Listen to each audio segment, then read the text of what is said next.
Today marks 5 years. 5 years since Hurricane Harvey slammed into Texas and Louisiana. The Cat 4 hurricane caused massive flooding in Houston.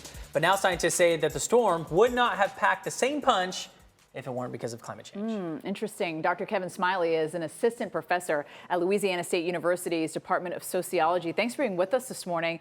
Now, the research found that 50% fewer homes would have been damaged. We're talking 50%, half of them, if it weren't for climate change. So how did you land on that number exactly?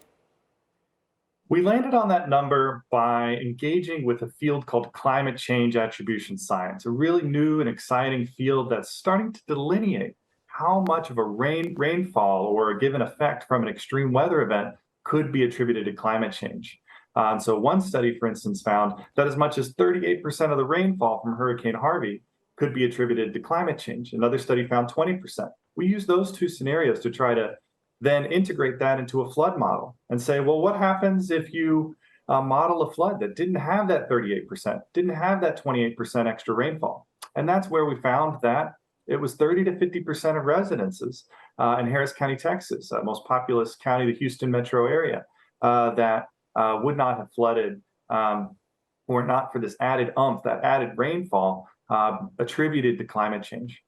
Now, you know, Harvey was super unique. It lingered for so long. Oh my gosh. I mean, it just took forever. Is that why we did the study on this, or we are looking at the study? Will we be studying different hurricanes as they come in the future and find linkage that come from climate change? Yes, yeah, this is Hurricane Harvey is a unique event. Its uniqueness is part of what makes it important because it had such serious impacts from mortality to housing damages that are cascading here 5 years later. Certainly, at the same time, there's a lot of work to be done on other extreme weather events, and climate change attribution scientists are starting to do that. Our study is one of the first of its kind to be sort of end-to-end, meaning that we're both trying to figure out how much of the hurricane's rainfall is attributed to climate change, and also trying to figure out who's bearing the brunt of those impacts because of that. Yeah, let's talk about that. I want to talk about the socioeconomic disparities with the storm, because a lot of people, you know, in these low-income neighborhoods were hit the hardest, and they seem to be in many, many storms. So why is it that these low-income neighborhoods, they seem to bear the brunt of the damage? Yeah, so one of our key findings is that low-income Latinx neighborhoods in Greater Houston were subject to more of these climate change attributed flood impacts. So the question you ask is a really, really good one. Why? There's probably a lot of different reasons which sort of interlock with each other to create this kind of inequality. Reasons dealing with just the sort of base elevation of a neighborhood. A few feet in Houston can mean a lot of difference because the city's paper flat. We're thinking about things like the historical urban development of the city. Water tends to flow south and east in the Greater Houston area along a very dense network of bayous. It happens to be that most of the city's Hispanic and Latino population lives, that a good number of folks live in the eastern end of the city, where a lot of that water is draining to, where there may be lower elevations. There's also questions about efficacy of infrastructure.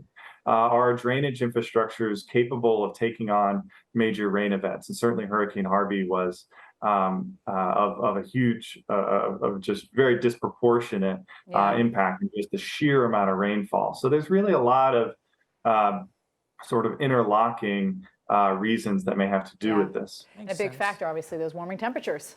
You know? A lot more moisture in the atmosphere. Dr. Kevin Smiley, thank you for your time. The assistant professor at LSU's Department of Sociology.